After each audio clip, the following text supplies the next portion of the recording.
سیدنا ابراہیم بن ادم کے بارے میں چند دن پہلے میں نے ایک رسالے میں پڑھا، اور یہی بات پیر سید جماعت علی شاہ صاحب محدث علی پوری رحمۃ اللہ علیہ، آپ نے اگر دیگر بہت سارے علماء صوفیاء نے اس بات کو لکھا ہے کہ یہ جو کتا ہوتا ہے نا، کتا یہ رات کے پہلے حصے میں جاگتا رہتا ہے، اور جب تہجد کا وقت شروع ہے تو یہ کتا سو جاتا ہے، اور جو بکری ہوتی ہے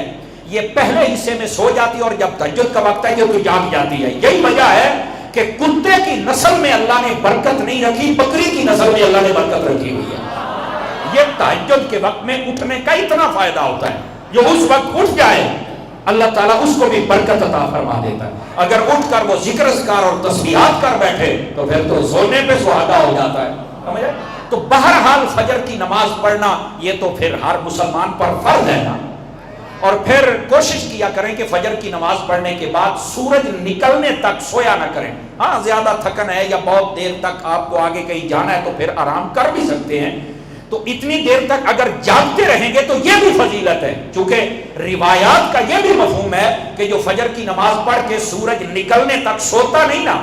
اس وقت میں اللہ تعالیٰ اپنی رحمت سے رزق تقسیم کرتا ہے، اور جو جاگ کے دعا کرتا رہتا ہے اللہ اسے رحمت والا رزق عطا فرما دیتا ہے۔ سمجھ آ رہی ہے؟ تو اس بات سے کوشش کر کے فجر کی نماز کے بعد سورج نکلنے تک نہ سویا کریں، سمجھ آ رہی؟ یہ ہوتا تو میرا خیال ہے 35-40 منٹ کا فرق ہی ہے نا جی، لیکن آپ نے دیکھا ہوگا کہ یار قاری صاحب گال ٹھیک ہے پر نیندر بڑی سوادی جاتی ہے، یہ ٹائم ہی ایسا ہوتا ہے۔ اور ویسے بھی یہ بخاری شریف کے اندر حدیث پاک نبی پاک علیہ السلام نے ارشاد فرمایا، انسان جب سوتا ہے نا تو شیطان 3 گرے لگاتا ہے، پنجابی میں ہم کہتے ہیں نا گانڈ مارتا ہے، وہ شیطان 3 گانٹھیں لگاتا ہے، گرے لگا دیتا ہے۔ وہ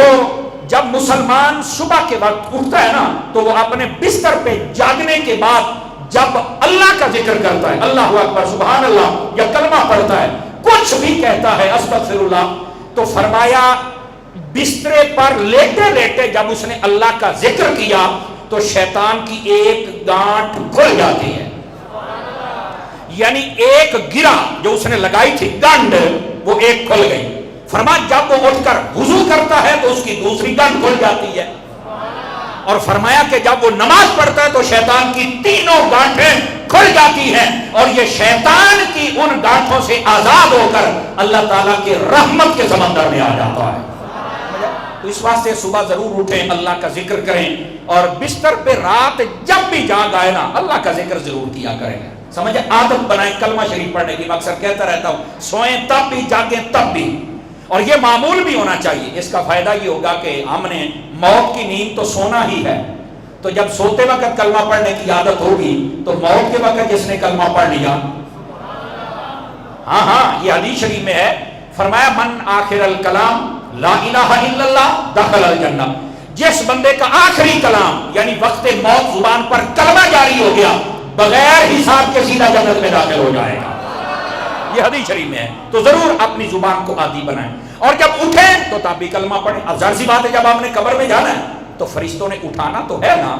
تو جب فرشتے اٹھائیں اور اٹھتے وقت ہماری عادت ہو کلمہ پڑھنے کی، جن کو محسوس ہوا ہے وہ تو بولے نا میں کیا کہنے لگا ہوں، تو آپ جو کلمہ پڑھ دیں ان کے سامنے تو پھر مجھے بتائیں وہ سوال کریں گے یا مبارک دیں گے کہ یار جو پوچھنا تھا وہ تو پہلے ہی بتا بیٹھے ہو؟ اس واسطے ضرور اب اس عادت کو اپنایا جائے۔